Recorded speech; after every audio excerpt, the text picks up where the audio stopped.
Hello students, तो आप सभी का स्वागत है आज के इस क्लास में। तो आज हम सभी छत्तीसगढ़ के इतिहास का मराठा शासन का काल देखने वाले हैं, जिसमें हम देखेंगे कि मराठा शासन के समय कैसे रतनपुर राज्य का अंत हुआ और रायपुर राज्य का अंत हुआ, और उसके बाद भोसला शासन हुआ, सूबा शासन हुआ। तो ये सब हम आज की क्लास में देखने वाले हैं। तो आप सभी लास्ट तक जरूर बने रहें और चैनल को लाइक सब्सक्राइब कर दीजिए, है ना। तो देखते हैं मराठा शासन, रायपुर, रतनपुर। रतनपुर और रायपुर दोनों का अंत देखेंगे कि कैसे हुआ मराठा शासन के समय में। रतनपुर राज्य का अंत वर्ष 1741 ईस्वी छत्तीसगढ़ राजनीतिक इतिहास में परिवर्तन का काल माना जाता है। इस समय तक कलचुरी शासन छत्तीसगढ़ में पतन की कगार पर पहुंच चुका था। केंद्रीय शक्ति का बहुत पहले से ही विघटन आरंभ हो चुका था और छोटे छोटे शासक राज्य की जड़ों को दिन प्रतिदिन खोखला बना रहे थे। ऐसी स्थिति का लाभ उठाकर नागपुर के भोसला शासक के सेनापति भास्कर पंत ने 30,000 सैनिकों के साथ रतनपुर राज्य पर आक्रमण कर दिया। उस समय यहाँ रघुनाथ सिंह का शासन था। उनकी अवस्था 60 वर्ष थी। वे अपने एकमात्र पुत्र की मृत्यु के शोक से पीड़ित थे तथा युद्ध के लिए तनिक भी तैयार नहीं थे। मतलब जो कि रतनपुर राज्य के जो शासक थे, उनके पुत्र की मृत्यु हो गई थी, जो कि अपने पुत्र के मृत्यु के शोक में डूबे हुए थे, और वो युद्ध करने के लिए तैयार नहीं थे मराठों से। और उनकी जो अवस्था थी वो 60 वर्ष की हो चुकी थी, तो वो बुजुर्ग थे, इस वजह से वह असमर्थ थे।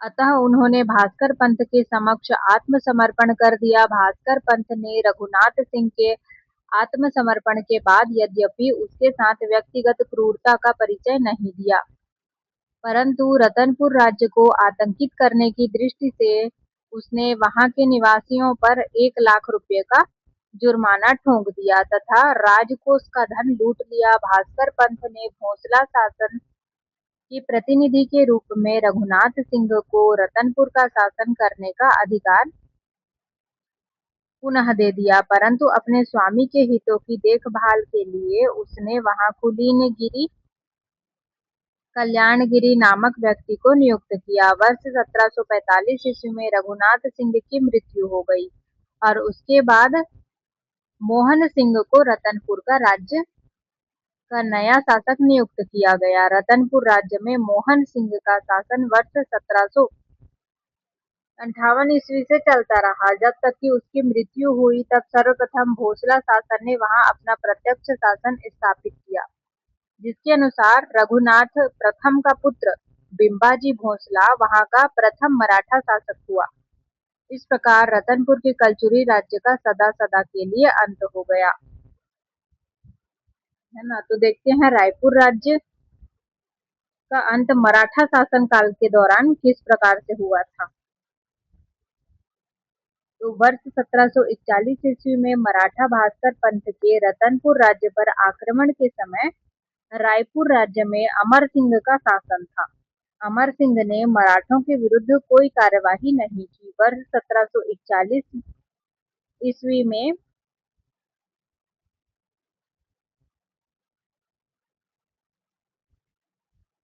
जो है मराठा भास्कर पंत के रतनपुर राज्य का आक्रमण के समय रायपुर राज्य में अमर सिंह का शासन था, है ना। और 1750 ईस्वी में मराठों ने उसकी जीविका हेतु राजिम, रायपुर और पाटन के परगने प्रदान कर बदले में 7,000 रुपये वार्षिक भेंट लेकर उसे शासन से अलग कर दिया।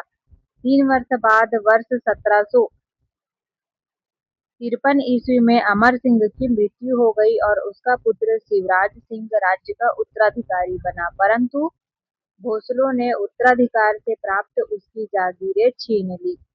वर्ष 1787 में भोसलों ने रायपुर के कलचुरी राज्य का अंत कर अपना प्रत्यक्ष शासन स्थापित किया और गुजारे के लिए शिवराज सिंह को 5 कर मुक्त गांव प्रदान किया। इस प्रकार रायपुर के कलचुरी राज्य का हमेशा के लिए अंत हो गया।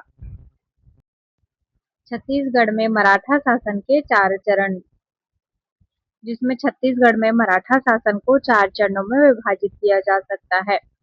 जिसमें पहला है प्रत्यक्ष भोसला शासन, जो 1758 से 1887 तक के था, और दूसरा सूबा शासन, जो कि सूबा सरकार के नाम से सभी जानते हैं, 1787 से 1880 तक, और तीसरा ब्रिटिश संरक्षणाधीन मराठा शासन, जो कि 1880 से 1830, और चौथा पुनः भोसला शासन 1830 से 1854 तक।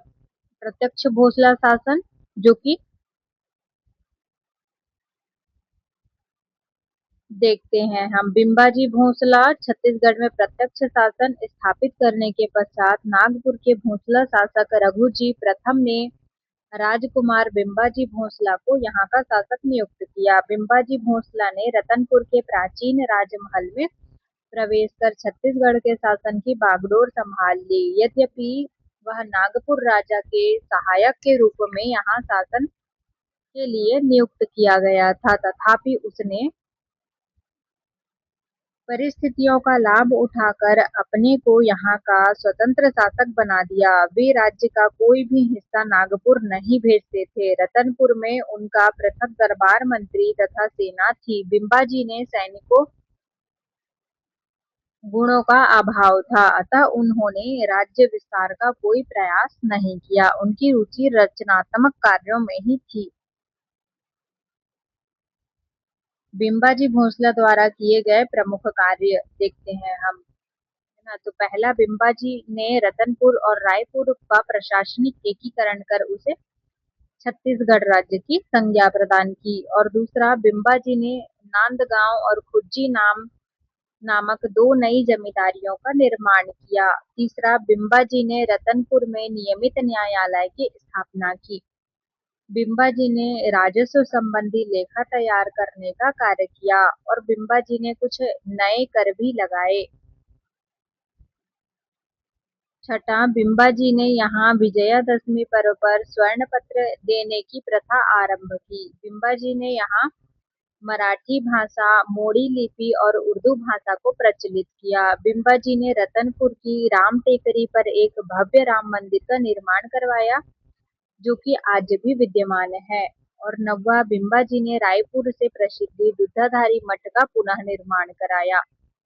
तो इस प्रकार बिम्बाजी ने छत्तीसगढ़ की प्रजा को एक नई शासन पद्धति, परिणाम यह हुआ कि इस नवीन शासन पद्धति के कारण छत्तीसगढ़ की राजनीति में जो परिवर्तन हुआ, उसे क्षेत्रीय जनता ने बिना किसी विरोध के चुपचाप स्वीकार कर लिया और उस नवीन शासक को अपने शुभ चिंतक के रूप में देखने लगी। जब 1787 ईस्वी में बिम्बाजी की मृत्यु हुई, तब रतनपुर की जनता काफी दुखी हुई। बिम्बाजी की 3 पत्नियां थी, आनंदीबाई, उमाबाई और रमाबाई, जो कि उमाबाई बिम्बाजी के साथ सती हुई। छत्तीसगढ़ की यात्रा पर आए यूरोपीय यात्री कोलब्रुक ने अपने यात्रा विवरण में लिखा है कि बिम्बाजी की मृत्यु से छत्तीसगढ़ व उसके प्रति सहानुभूति रखने वाला छत्तीसगढ़ के प्रथम इतिहासकार बाबू रेवाराम कायस्थ 1850 से 1930 तवारीफ है वंशी राजाओं की एवं शिवदत्त शास्त्री इतिहास सामुच्य दोनों ने बिम्बाजी के शासन की प्रशंसा की है। तो देखते हैं दूसरा, सूबा शासन, सूबा सरकार 1787 से 1818 ईस्वी तक के था,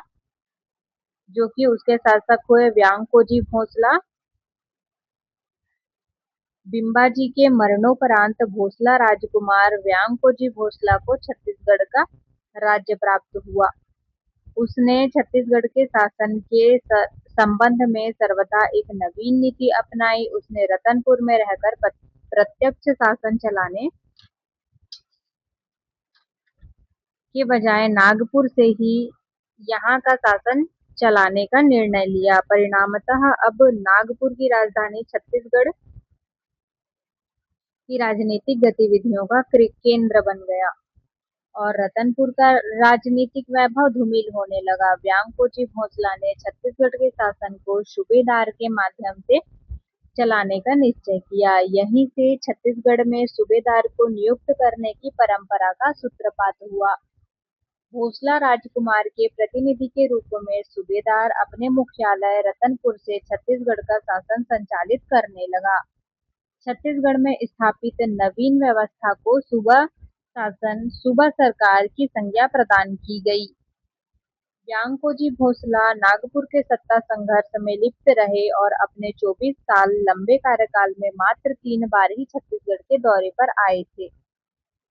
छत्तीसगढ़ में सूबा शासन के संस्थापक व्यांकोजी भोसला की वर्ष 1811 ईस्वी में बनारस में मृत्यु हो गई।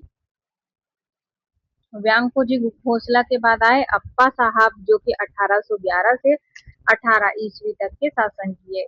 तो वर्ष 1811 ईस्वी में व्यांकोजी भोसला के मरणोपरांत अप्पा साहब छत्तीसगढ़ के नए शासक नियुक्त किए गए। अपनी नियुक्ति के उपरांत अप्पा साहब ने छत्तीसगढ़ के तत्कालीन सूबेदार बिकाजी गोपाल से बहुत बड़ी राशि की मांग की, परंतु जब बिकाजी गोपाल ने उनकी मांग पूरी करने में अपनी असमर्थता प्रकट की तो अप्पा साहब ने उसे पद से हटा दिया। इसके बाद छत्तीसगढ़ में एक के बाद दूसरे सूबेदार नियुक्त की गई। अतः अल्पावधि में ही यहाँ कई सूबेदारों ने शासन किया। अल्पावधि में कई सूबेदार की नियुक्ति भोसला शासन के अस्थिरता का परिचायक थी। ये सारी घटनाएं यह भी बताती हैं कि भोसला शासन छत्तीसगढ़ से मनमाना धन प्राप्त करना चाहते थे। उन्हें यहाँ के प्रशासन से या जनता की खुशहाली से कोई भी मतलब नहीं था, है ना। तो देखते हैं छत्तीसगढ़ के सूबेदार, है ना। सूबा शासन के दौरान छत्तीसगढ़ के लिए नियुक्त सूबेदार महिपत राव दिनकर, जो कि 1787 से 19 ईस्वी तक के थे, और उस समय का जो है घटनाएं देखते हैं। छत्तीसगढ़ का प्रथम सूबेदार महिपत राव दिनकर था, है ना। और शासन की सारी शक्तियां बिम्बाजी की विधवा आनंदीबाई के हाथों में। यूरोपीय यात्री फॉरेस्ट का छत्तीसगढ़ आगमन, ये उस समय सूबेदार थे, तो उस समय ये सारी घटनाएं हुई थी। और विठल दिनकर, जो कि 1790 से 1906 ईस्वी तक के थे और छत्तीसगढ़ का दूसरा सूबेदार। छत्तीसगढ़ में परगना पद्धति का जन्मदाता यूरोपीय यात्री कैप्टन ब्लंड का छत्तीसगढ़ आगमन। और तीसरा भवानी कालू, जो कि 1798 से 97 छत्तीसगढ़ का तीसरा सूबेदार था। और केशव गोविंद 1797 से 1808 तक के सर्वाधिक अवधि तक रहा छत्तीसगढ़ का सूबेदार। यूरोपीय यात्री कोलब्रुक का छत्तीसगढ़ आगमन। और बिंकोजी पिंडरी दीरो कुल्लूकर 1808 से 9 ईस्वी, है ना, अल्पावधि के लिए बने छत्तीसगढ़ के सूबेदार। और छठा है बिकाजी गोपाल 1809 से 17 ईस्वी, जो कि पंडरियों का उपद्रव और छत्तीसगढ़ के वायसराय व्यांकोजी भोसला की मृत्यु 1811 में नए वायसराय अप्पा साहब द्वारा बिकाजी गोपाल से अधिक राशि की मांग, बिकाजी गोपाल द्वारा असमर्थता प्रकट करने पर उसके सूबेदार पद से हटाना। और सातवां सखाराम हरी, जो कि 1817 ईस्वी में बने थे और उस समय मात्र 3 महीने तक रहा छत्तीसगढ़ का सूबेदार। असंतुष्ट किसानों द्वारा गोली का शिकार बनने वाला सूबेदार था। और सीताराम टांटिया, जो कि 1817 ईस्वी में मात्र 6 महीने तक रहा छत्तीसगढ़ का सूबेदार। और यादवराव दिवाकर, जो कि 1817 से 18 तक के छत्तीसगढ़ का ये अंतिम सूबेदार था, है ना। तो अगले वीडियो में हम देखेंगे मराठा शासन का जो है। आज हमने मराठा शासन का, रायपुर राज्य का अंत, रतनपुर राज्य का अंत और प्रत्यक्ष भोसला शासन और सूबा शासन देखा, है ना। तो अगले वीडियो में हम ब्रिटिश संरक्षणाधीन मराठा शासन देखेंगे और पुनः भोसले शासन देखेंगे, जो कि मराठा शासन का ही पार्ट है ना। तो आप सभी लाइक कीजिए, सब्सक्राइब कीजिए।